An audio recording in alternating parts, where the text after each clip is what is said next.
Welcome to the first episode of Springboard, where we speak to dynamic young entrepreneurs and business leaders about their field of expertise. And accordingly, today we have the Managing Director of Insight Private Limited, Asita Vajirapani. Very warm welcome to the show. Thank you, Ashad. Great to be here today. Brilliant. So let's dive into the program. And could you tell us about Insight and your journey? So Insight, the journey started about 8 years ago. Back in 2013, one of my friends and myself, we thought we'd take a throw of the dice and go out on our own. So 2013 was sort of a time when there was a technological change. It was a period of democratization of technology, if we might say, where people were gaining more and more access to smartphones and smart devices. So we thought it would be an ideal period to get involved and try and do some products and services for the public at that particular period of time. So initially when we started out, we were focusing on the hospitality industry, but as we progressed, we sort of started offering our services to the broader industry. And so that's what has brought us here today, where we are serving, we are developing mobile web applications and things like that for the broader industry as a whole. So from that humble inception, how has it progressed so far, and especially with the pandemic now, how is the company doing? Well, the pandemic situation has definitely had a profound impact on mobile and web application developers as a whole. If you look at Asia, for instance, we see that 55% of firms have digitized actively during the period of the pandemic, and this number is only expected to keep on rising.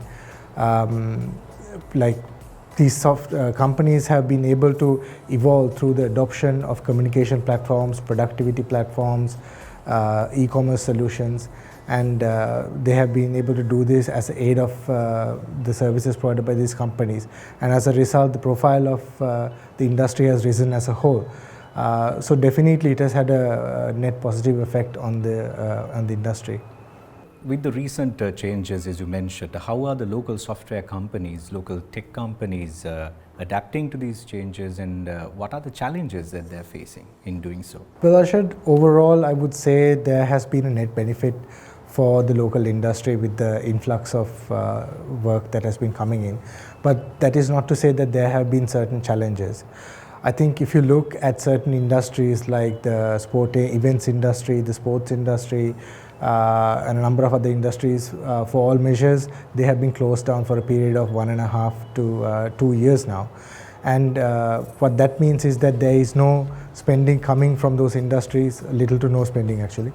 And in addition to that, there is a lot of uncertainty around the economic situation, and that also prevents some organization from spending as they would traditionally like. What we normally see is that the mobile and web development expenditure usually comes from marketing budgets, and unfortunately in situations like this, it is usually the marketing budgets that get cut first. So if you look at certain software developers who are focusing on certain industries, yes, they would have been adversely affected. In addition to this, you're also looking at some other challenges such as remote working. Initially, I think even for us as a company, there was the challenge of managing remote teams and undertaking your work efficiently. But I think with time, companies have evolved and started to learn how to adapt their business models to remote working, and so it has been, at least in our case, we have improved over the last year or so. If you look at other aspects, I think there is no substitute to working with people face to face on a day-to-day basis, and I think there is a bit of a loss in terms of company culture and camaraderie. But yeah, I guess hopefully once the pandemic is towards its end and then we start seeing each other more regularly, we'll be able to build back up. So taking from the question, taking from the answer that you gave, now that you mentioned companies consider app development and mobile infrastructure, web development as an added feature, why they are considering or why they are spending it under the marketing budgets. But has it not evolved to become an integral infrastructure component now, and that pushes me to ask, shouldn't companies consider the technology, to internalize the technology and to make it an integral part in their business infrastructure? Yes, sir. So I think the last 1.5 years has made companies realize that it is no longer a nice to have component of their businesses, and it's very much an integral part. So you are seeing adoption where there was probably not adoption before. But the problem we are currently facing right now is that even though companies would like to invest, the current economic situation prevents them from investing. So there is, like, especially in the case of Sri Lanka, there are a lot of companies who are impacted by the economic restrictions.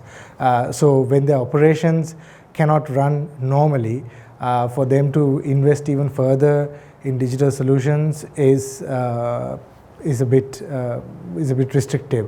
But at the same time, you are seeing some organizations which are sort of thinking outside of the box. Now, if you look at a few examples like Cinnamon Grand, the Cinnamon group of hotels, and some other 5-star hotels in Colombo, they started offering delivery and takeaway services from their restaurants through online platforms. Now, this is not something that you would even imagine just a couple of years ago. But definitely, I think they realized that they could evolve their business model to stay relevant, and they did that. So I think some organizations are fortunate enough to be able to be in a position where they can afford to invest on those platforms, but at the same time, there are some others who are not. But like I mentioned earlier, like once we come closer towards the end of the pandemic, now that people are more aware of the value that software solutions hold, businesses will be able to spend more, and definitely I think there will be a big boost coming towards the end of the pandemic and beyond that. So Asita, apart from the changes that you mentioned that businesses are adapting and businesses are going through, are there any significant business developments, changes, strategic moves that the tech companies are employing at the moment or going through or should adapt?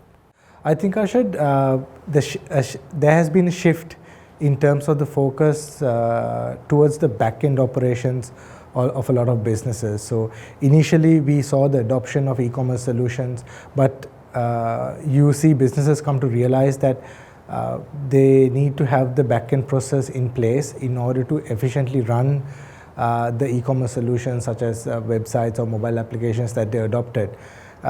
Without the efficient running of the back-end applications, they could not fulfill orders efficiently, and they were having a lot of customer complaints and things like that.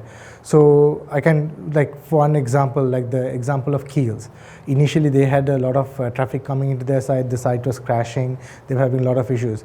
But they implemented a simple queuing mechanism where users had to wait to get into the website.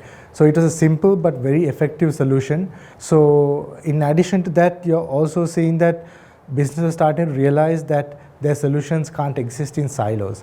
So there has to be a deeper level of integration between the different systems that they have adopted. So for instance, companies which are using POS systems tied to ERP systems, they realize that there needs to be a deeper level of integration with their websites and the mobile applications. So definitely we are moving in that type of direction where there's more integration happening at the business level as a whole. So Asita, as you mentioned, with the shift in this attitude, general attitude towards technology in day-to-day business and the paradigm shift that we have gone through with the pandemic, how do you think tech companies should adapt, and what do you think the future holds for technological companies in Sri Lanka? So whilst it's a bit hard to picture at this point, we are slowly inching our way towards the end of the pandemic. And while we have a look at this point, at that point and beyond, you would see that a lot of companies would have embraced digitization, and they would have benefited in some form or the other through this digitization. Most importantly, we would also see a large part of the population become accustomed to using digital services. and this change would be more pronounced in countries such as Sri Lanka, where the population as a whole would probably not have been as technology savvy as first world countries. So coming out of the pandemic, there'll be a combination of both, where the population is more technology savvy, and organizations would have benefited from digitization. So then they will start to conceptualize how, if now they had digitized in a certain aspect in their business, how it can impact another aspect of their business as well. So like I mentioned earlier in the interview, if we once we come out of the pandemic, there will definitely be a boost to the industry, with companies being able and willing to invest further.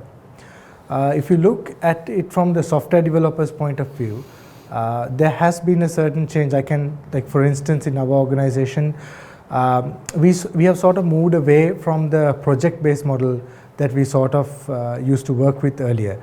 And so now we are going on a model where we sort of continuously work together with customers over a period of time. And in this period of time, we try and really improve the solutions that we do for them. And so that gives a better long-term outcome for the clients. And also for developers, it gives greater revenue stability. So both in terms for developers and for the industry as a whole, there will be a lot of changes, and I believe a lot of positive changes coming.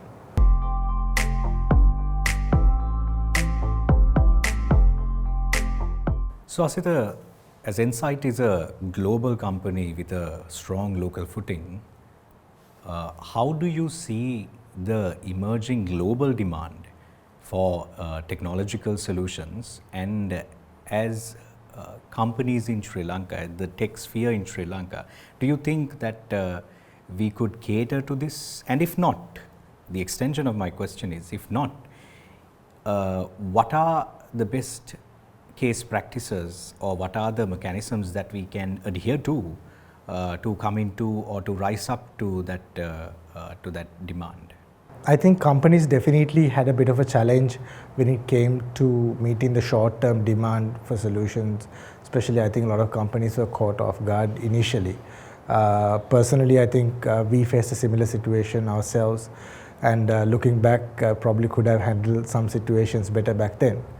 I think to answer your question, the key to being able to meet this demand is to be able to have established processes in place. A lot of small, especially this is the case with small to medium companies, I think the processes are sacrificed in the name of agility and flexibility.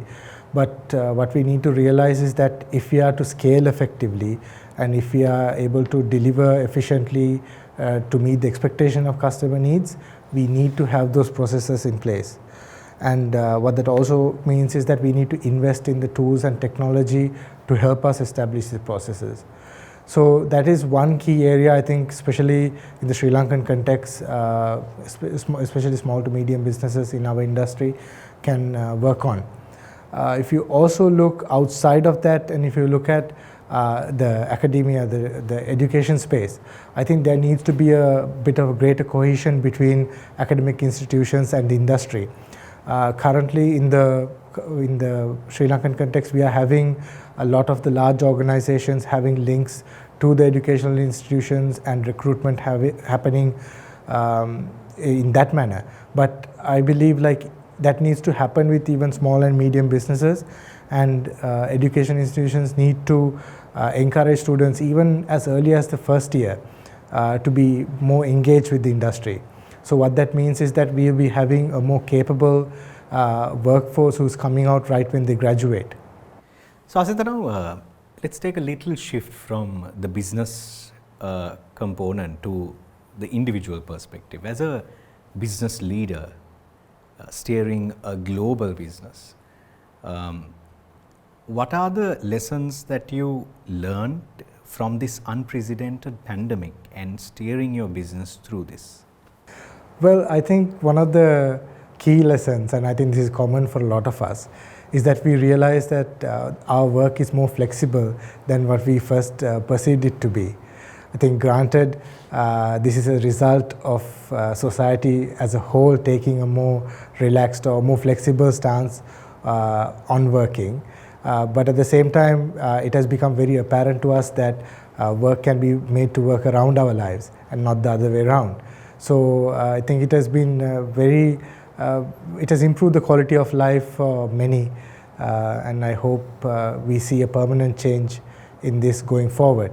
I think especially in the technology space, you're seeing a lot of that. For instance, a lot of technology companies such as Google, Facebook, they have started adopting the 3-day work weeks, the full-time work from home options and things like that. And especially if you look at certain segments of the working society like working moms and things like that, it has been very convenient for them. So definitely that is one aspect to it. Also, I think the need for diversity, I think in terms of for companies, the diversity in terms of the products that they're offering, the diversity in terms of the clientele that they're serving. I think the need for diversity has become a bit more apparent with the pandemic coming on, because that gives a greater level of stability. So I think you'll be seeing a lot of companies, regardless of the industry, diversifying themselves in the future.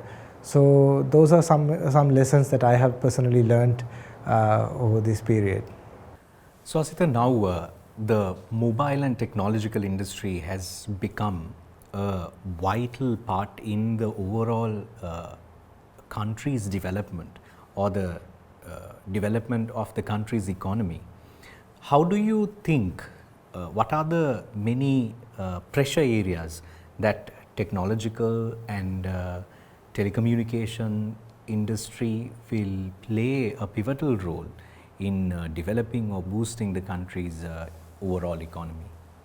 Well, I think the next decade, the industry will play a massive role in the development of the country.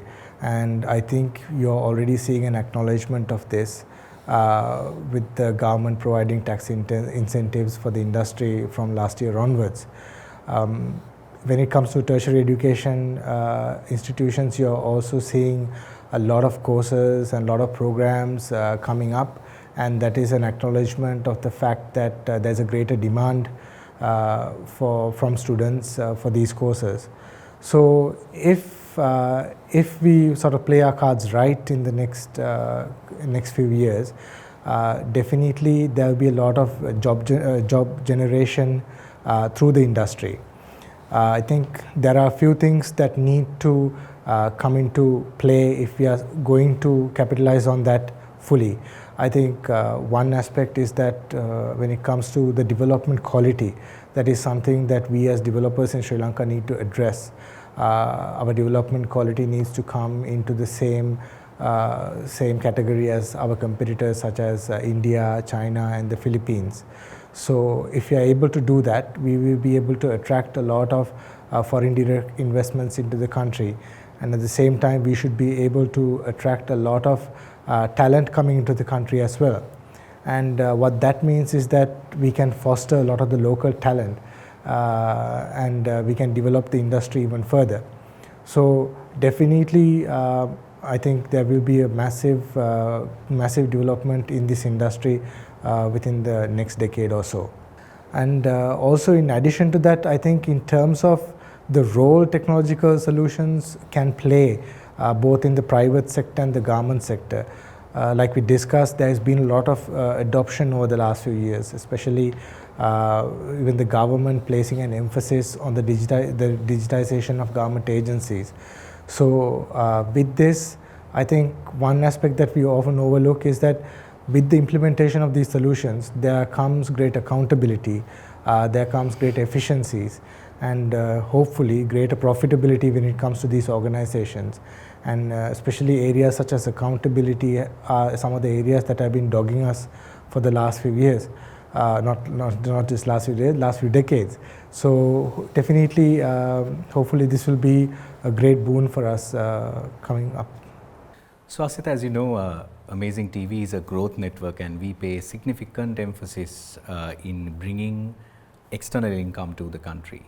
What are the areas that you have tried or what you're practicing to bring in the foreign direct investments, external revenue to our country? Because as we know, we are in a debt situation, and that would definitely benefit our economy. So what are the areas that you have focused? So Arshad, we have been having international business for a period of time now. We've been lucky enough to have worked in markets such as the US, Russia, and but in 2019 we actually established our operations in Australia, specifically the Victorian market. So we have a presence there right now, and we are actively engaged and getting business outsourced to Sri Lanka from Melbourne. So that has been very helpful for us, and helped us garner a lot of garner foreign income over the last couple of years. At the same time, there has been challenges as well. So we are learning a lot of the nuances of doing business overseas as compared to doing business in Sri Lanka. It is not like directly working with the customer. There are a lot of intricacies that are involved when you are doing operations yourself in a particular country. So challenging as it is, it has also been rewarding, and so we want to expand our services there and probably go into some of the other states in that country. At the same time, we are also looking at expanding into the States. That is a very lucrative market. It is a very competitive one, but if you are successful in it, it is a very lucrative one. So we are actively trying to get into that market now. So hopefully within the next 1 year or so, we will be having established a presence there. Hopefully, and wishing you all the very best in that endeavor. And it is indeed great what you're doing to the economy, to the country, and we as the Amazing TV are thoroughly impressed that the positive attitude that you're having, especially amidst this pandemic, and steering the business and driving it forward with the same pace, and sharing your valuable strategies and business insights with us for the benefit of all of Sri Lanka. Thanks, Arshad. Grateful to be given the opportunity to speak with you here today, and hope to see you sometime soon. So with that, we wrap up this edition of Springboard with an insightful conversation we had with Asitha Vajrapani, Managing Director of Ensight Private Limited. We'll catch you with another interesting and dynamic young entrepreneur. Until then, stay tuned.